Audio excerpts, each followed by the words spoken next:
ఏంటి పవన్ కళ్యాణ్ గారి మీద మీ అభిప్రాయం ఏంటి అంటే? పవన్ కళ్యాణ్ గారు ఆయన పని ఆయన చేసుకుంటూ వెళ్తున్నారు. ఎక్కడ చిన్న సమస్య ఉన్నా కానీ రోడ్డు కావాలంటే నా దాకా రావాల్సిన లేదు, మీ ఎంఆర్ఓ గారిని కానీ మీ దగ్గరలో ఉన్న పంచాయతీ వాళ్ళని కానీ పరీక్షించండి, వాళ్ళు కాని పక్షంలో నా దగ్గరికి రమ్మంటున్నారు. ఆయన మాత్రం ఎంతమంది కానీ చూస్తాడు పాపం. అంటే ఇప్పుడు డిప్యూటీ సీఎంగా ఎలా ఉంది ఆయన పనితీరు అంటే పవన్ గారు? ఇప్పుడు ప్రస్తుతానికైతే ఏ చిన్న సమస్య వచ్చినా ఆయన దగ్గరికి వెళ్తే చేరదీస్తున్నారు, చూస్తున్నారు, వర్క్ జరిగే మార్గాలు చెప్తున్నారు. పదవికి న్యాయం చేస్తున్నారా ఆయన అంటే? చేస్తున్నారండి. ఆయన ప్రజలను గాలి కొద్ది సినిమాలు చేసుకుంటున్నారు కొంతమంది. లేదులేండి, ఆ సినిమాలు చేసిన డబ్బులు పాపం జనాలకే పెడుతున్నాడు కానీ ఆయన తింటలేదు కదండి. శాలరీ కూడా వద్దన్నారు ఆయన, శాలరీ కూడా జనాలకే పెడుతున్నారు. మరి ఇల్లు చేస్తున్నా ఆయన తిట్టే వాళ్ళకి ఏం చెప్తారు? చేసే వాళ్ళకే దెబ్బలు తగులుతాయండి, మీకు తెలియదు కాదు. ప్రధానమంత్రి మోడీ గారినే అంటున్నారు. ఆయన సినిమాలు చేసుకోవాలనుకుంటున్నారా, సినిమాలు వదిలేసి రాజకీయాలు ఉండాలనుకుంటున్నారా, రెండు చేయాలనుకుంటున్నారా? సినిమా చేస్తున్నారంటే కొన్ని వేల కుటుంబాలకి బోవ పెడుతున్నట్టండి. ఓకే, ఒక పరిశ్రమ నడుస్తుందంటే ఆయన ఒక సినిమా తీశాడంటే కొన్ని వేల మందికి భోజనం పెడుతున్నాడు. కానీ వచ్చిన డబ్బులు ఆయన తింటలేదు, జనాలకే ఇస్తున్నాడు. భవిష్యత్తులో ముఖ్యమంత్రి అవకాశం ఎంతవరకు ఉండొచ్చు? అది మనం చెప్పలేము సార్. ఒక్క మాట మీ అభిప్రాయం ఏంటి అంటే పవన్ గారి మీద ఏం చెప్తారు సార్? పర్వాలేదు, నెంబర్ 1 పర్వాలేదు సార్. పవన్ కళ్యాణ్ గారి మీద మీ అభిప్రాయం ఏంటి అంటే? పవన్ కళ్యాణ్ ఏముందండి, పర్లేదు కదా. అంటే ఆయన డిప్యూటీ సీఎంగా ఉన్నారు ఇప్పుడు ఏపీకి.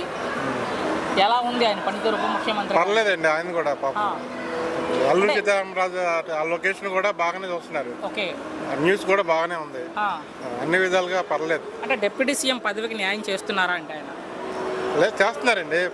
అటు సినీ ఇండస్ట్రీని కాపాడుతున్నారు, ఇటు మామూలుగా ఇప్పుడు అడ్మిషన్ కూడా అట్టడుగు వర్గాలను అందరినీ పైకి తీసుకొస్తున్నారు, మహిళలకు కూడా సాటిస్ఫాక్షన్ గానే చేస్తున్నారు. అని మీరు ఇన్ని చెప్తున్నారు, కొంతమంది ఏమో ఆయన ప్రజల్ని గాలి కొదిలేసి సినిమాలు చేసుకుంటూ తిరుగుతున్నారు అంటున్నారు, ఏం పట్టించుకోకుండా.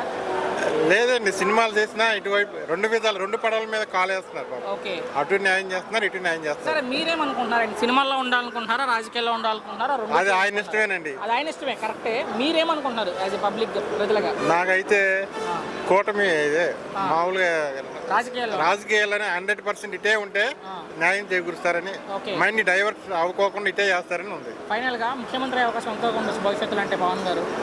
అది చెప్పలేమండి.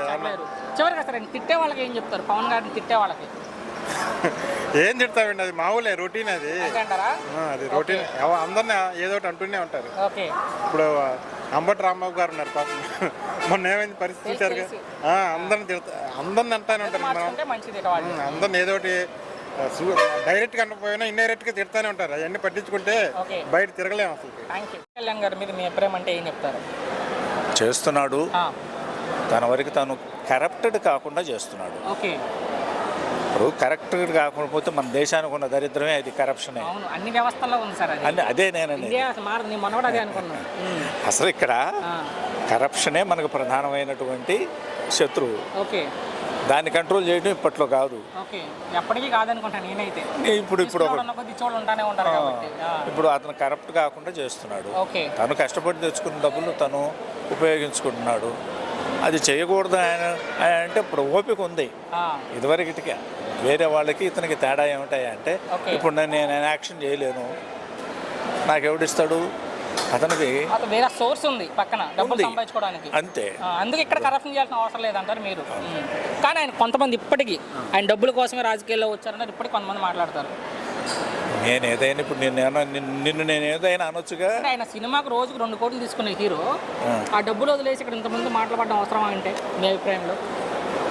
తనకి ఇంట్రెస్ట్ ఉంది, జనానికి ఏదైనా నేను చేయాలనే ఒక ఇంట్రెస్ట్ ఉంది. మరి అలా మాట్లాడే వాళ్ళకి ఏం చెప్తారు? అంటే వ్యక్తిగతంగా టార్గెట్ చేసి పర్సనల్గా ఆయన జీవితం గురించి, భార్య గురించి వాళ్ళందరూ ఇంకా ఇప్పుడు ఏం చేస్తారు? అయిపోయింది అది, అంతే అంటారు. ఆ పొజిషన్ అయిపోయింది. అక్కడ వినపడతా ఉంది ఇప్పటికీ మాటలు, వాళ్ళు ఎన్ని చెప్పినా. ఇప్పుడు ఇప్పుడు మనకు కావాల్సింది ఏందయ్యా అంటే కరప్షన్ లేకుండా. సెంటర్లో కూడా మోడీ కరప్షన్ లేకుండా ఉన్నాడు కాబట్టి తట్టుకొని వస్తున్నాడు. ఆయన కరప్షన్ అయితే మిగతా వాళ్ళందరూ కరప్షన్ అవుతారుగా. ఆయన వారసులు లేరు కాబట్టి మోడీ గారికి నెక్స్ట్ ఏదీ లేదు, అది ప్లస్ అయింది ఆయనకి. అంతే. ఇప్పుడు ఈయన కూడా ఎవరిని రాజకీయాల్లో తీసుకురావటం ఇష్టం లేదు, ఇంట్రెస్ట్ ఉండాలి కదా ఒకటి. అది ఫైనల్గా ఒక్క మాటలో మీ అభిప్రాయం అంటే ఏం చెప్తారు పవన్ గారి మీద? యాజ్ ఎ డిప్యూటీ సీఎంగా కావచ్చు, యాజ్ ఎ పర్సన్గా? ఎప్పుడైనా సీఎం అయ్యే యోగ్యత ఉంది. నెక్స్ట్ ప్రశ్న అదే, మీరే చెప్పారు. ఎందుకు అనుకుంటున్నారు ఎప్పటికైనా అయ్యే యోగ్యత అని? ఇవాళ ఎక్స్పీరియన్స్ కోసం అతని కింద చేస్తున్నాడు. ఎక్స్పీరియన్స్ లేకుండా మామూలుగా డిపార్ట్మెంట్లను కంట్రోల్ చేయటం మామూలు అయిన పని కాదు అది. ఓకే.